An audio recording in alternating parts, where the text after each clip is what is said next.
And welcome back. Thom Hartmann here with you, and in the studio with me, Gayle Trotter, Republican strategist, journalist, attorney. GayleTrotter.com is her website. You can tweet her at Gayle. It's Gayle, Trotter, Trotter. And Gayle, welcome back. Great to be with you. It's nice been a while. Indeed.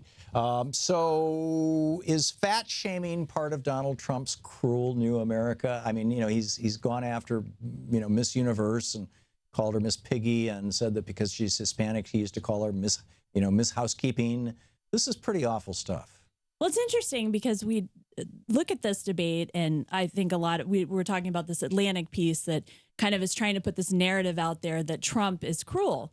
But when I watched the debate earlier this week, I thought it was really telling that Hillary Clinton came out after Trump talking about him being racist, sexist, and a liar.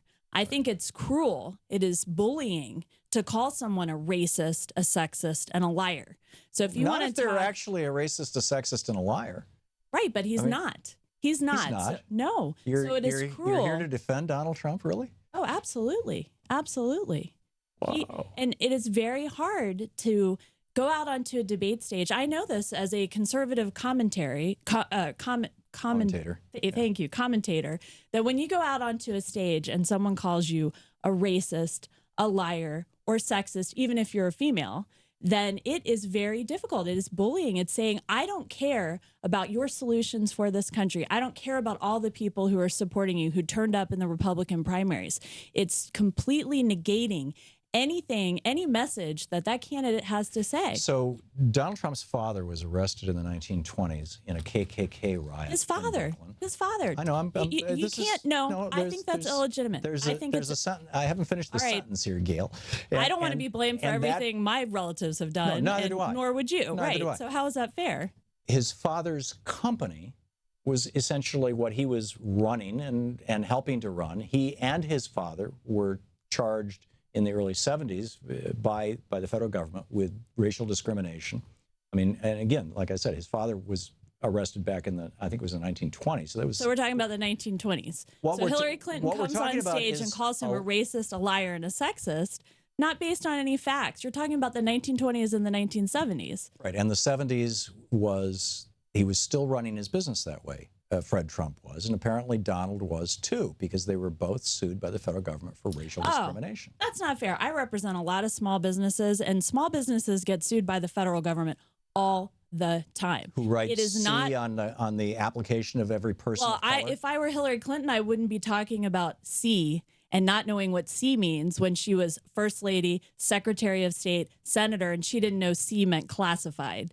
So if you want to talk about the letter C, we can go in that direction. Well, I thought we were talking about Donald Trump. We're talking about both. You alleged that he has a cruel streak. I am stating it flat out. I think he has a lot of flaws. He is an imperfect vehicle for the conservative movement, as much as Hillary Clinton is acknowledged by Democrats as being an imperfect vehicle for the progressive movement. You can't disagree with me there, right?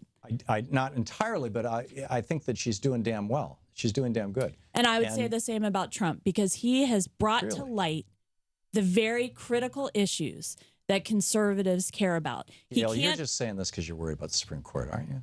No, I am worried about the Supreme Court, but I'm not saying it because of that.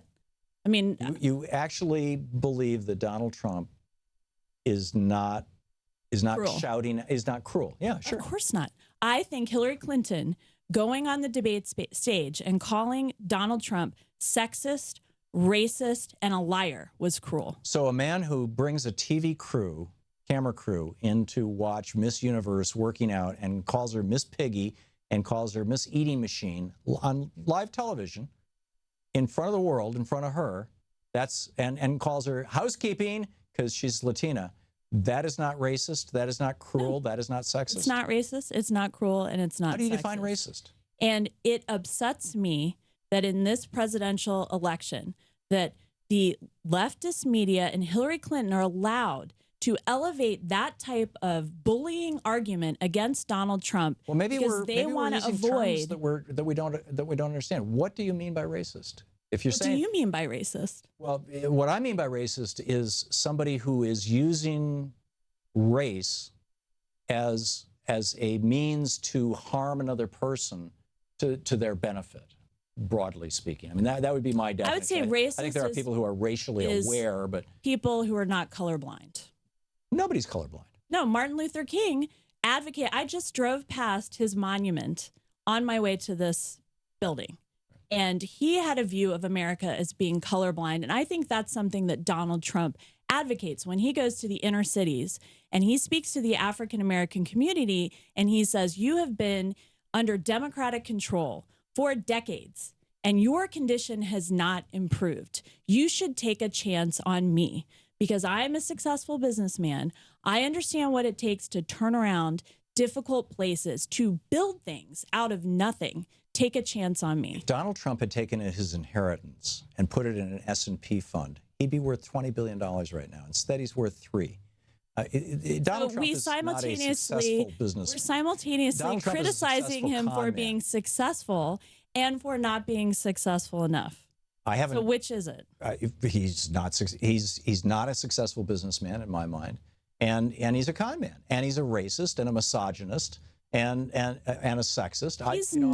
He's not. I mean, I'm speaking from someone who follows politics very closely. I may not agree on every issue that Donald Trump advocates. I may not think that he is the best person at articulating conservative principles, but I think it is cruel. You want him as president of the United States? Yes, I think it is cruel and illegitimate to call him sexist, racist, or a liar. And it's particularly rich coming from Hillary Clinton. What would somebody have to do to be a racist in your world, in your mind? Oh, David Duke. There's an immediate example of someone who's Duke, a racist. who has aggressively endorsed Donald Trump. Right, who Donald Trump has repeatedly disavowed when Hillary Clinton has never disavowed Saul Alinsky, whom she wrote a thesis about. She has never disavowed. Saul Alinsky wanted to fundamentally transform the United States into a Saul radically Alinsky wrote about different... how to be an effective rabble rouser, essentially. To what end? To what end? Not the American principle, not the American principle of opportunity for all, equal protection for all.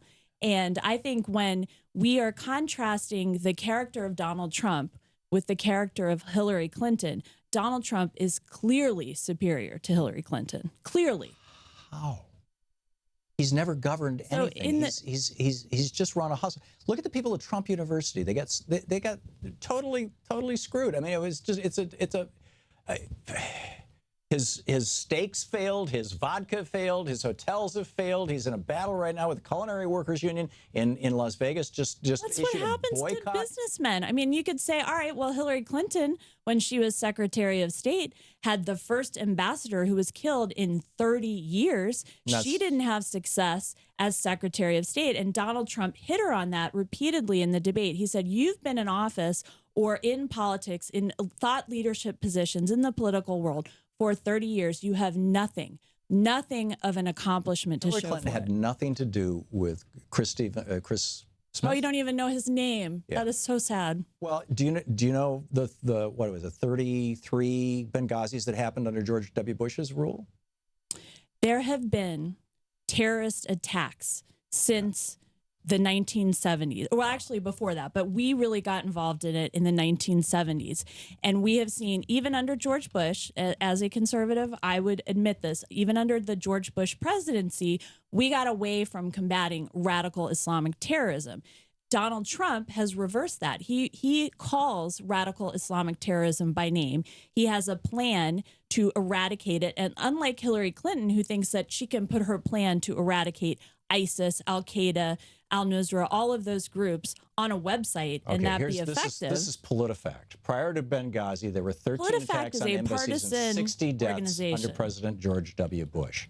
And, I could go through the list, but, So how many ambassadors died since the 1970s? None until Benghazi. That was what I said. So you are responding with, yes, there has been unrest, death, destruction. The total death toll was 87. 87 people died. And that's a terrible thing. And that's what Donald Trump wants to reverse, because he is calling out radical Islam by name, and he has a plan to go against it. But Thom, let me back up. Gayle, I'm astonished. I actually thought you were. We have the same goals, don't we? We want apparently not. No. We just see things differently. I would like to have a country that is inclusive. I would like to have a country that respects people regardless of their gender or their race. I would like to have a country that I would like to have a president who knows what the nuclear triad is. I would like to have a president who has a basic understanding of the laws, who understands that you can't launder money through a foundation. President Obama, launder money through a foundation, and you want Hillary Clinton? No, are you supporting Hillary Clinton? I am, and there's Donald Trump is using a foundation as a money laundering operation. He's gotten busted for it now. And you know, he could go to jail. I mean, it is just astonishing to me. And the only reason Hillary Clinton is not in jail is because our FBI and our Department of Justice found no crime. No, they covered for her. They granted her technology person immunity, and then they were able to use that to allow him to cover the tracks. He deleted not only her emails, he also deleted his government emails. And I have read very closely. So where are the 22 million missing emails from the George W. Bush administration?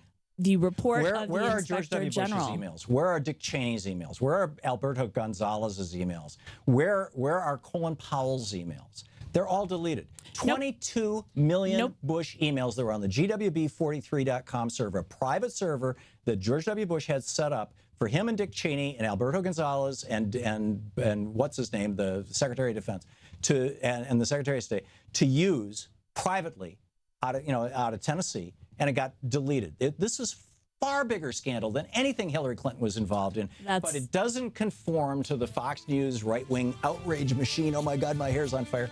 Hillary Clinton was doing nothing different than, well, no, your hair's not on fire, but I think we're having a very calm discussion. Okay, but the music is playing in my ear, so we've got to wrap this up. Gayle Trotter, Republican strategist, journalist, and attorney. Gayle Trotter.com. Gayle with a Y. With a Y, right. And at Gayle Trotter if you want to tweet her. Gayle, thank you for dropping. Great to be with you. Great to see you. We'll be back.